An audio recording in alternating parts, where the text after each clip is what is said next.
Welcome to another edition of the Hoop Scoop, brought to you by Red Raider Outfitter, the fans' favorite since 1975. I'm Jared Johnson, and I'm joined by the mighty Joe Yeager. Well, mighty Joe, never a dull moment in covering Texas Tech sports. Even just the basketball program itself is just, these are the days of our lives, right? I mean, it is a soap opera and has been for years at this point. This year, maybe take the cake, even more than Beard leaving and everything. Mark Adams has been suspended, but the Red Raiders do have at least one more game to play. Texas Tech takes on West Virginia in the opening round of the Big 12 tournament in Kansas City there. I guess just first off, what are your thoughts about the team, and what are you expecting from the Red Raiders Wednesday night? Boy, I wouldn't want to be an odds maker on this one because it's just all over the place. I mean, West Virginia is favored by 4 points. Which, sounds plausible to me. That sounds okay. I mean, you just, with the, the psychological and the mental aspect of this is just so difficult, impossible really to predict. Yeah. You just don't know how the guys are going to respond, with a new coach. And you don't know how the new coach is going to change things up from the sidelines.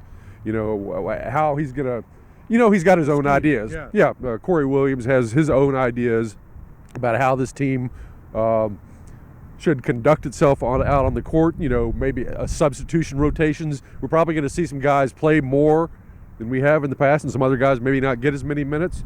Yeah. He may press more. Yep. He may play more zone. The offense, I don't think is probably going to change too much, but you never really know. So it's just a complete crapshoot as to what's going to happen here. But the bottom line is, you're facing a really solid West Virginia team that's playing well right now. Has got an extremely hot player in Eric Stevenson. Yeah. I probably should have run the numbers, but I think over these last several games, he's got to be averaging something like 23, 24 points a game. He's been tearing it up. Reigning Big 12 Player of the Week and Newcomer of the Week. He swept those awards. So he's going to be a handful. You're going to have to deal with him. He can be coaxed into turning the ball over some. So, I think maybe that's something you want to do is try to frustrate him and get him to turn the ball over. And if, he gets his dauber down a little bit, then he may kind of vanish somewhat. And if he loses his confidence and everything like that. So I think that's maybe going to be an approach is you want to really try to get to him early in this game defensively and maybe take him out a little bit. Because if he goes off for 27, 28 points, you're going to be in pretty bad shape. Yeah, he had a good game. I think in both games, I think almost everybody had a good game the first time here in Lubbock when West Virginia won by 15. But in the second game in Morgantown, Tech won a big game. At the time, it was huge. It was seen as pivotal in terms of Texas Tech's tournament hopes. And, he had a good game, especially early in that one. I think he hit 5 or 6 threes.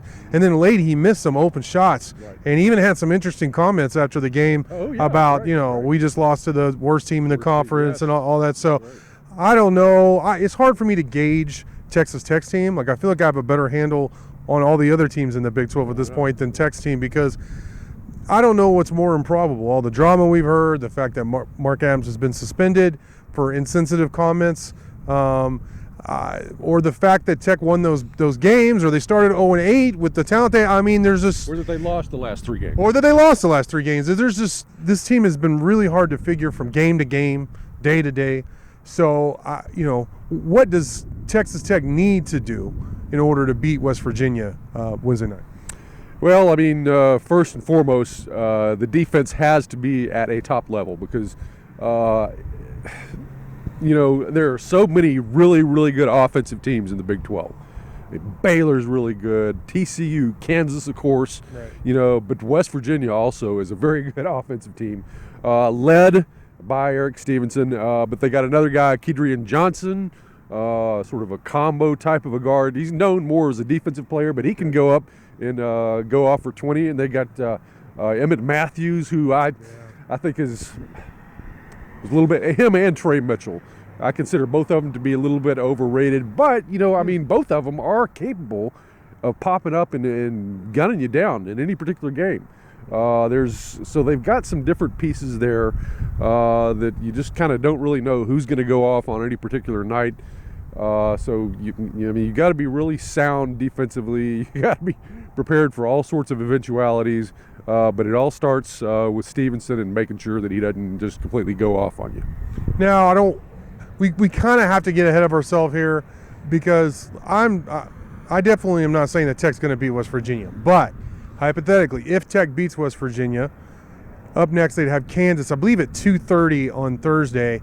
What do you think the chances of beating Kansas in Kansas City, Missouri in the Big 12 tournament? It's almost as difficult as beating them at the Fog on senior night, right? Yeah, very, very slim, I'm afraid.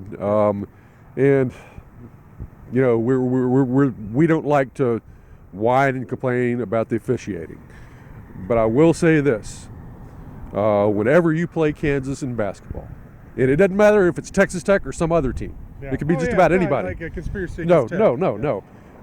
If the game is close, I mean, within a couple of possessions, within the final minute or two, Kansas is probably going to get a absolutely critical call. It just happens with too much regularity.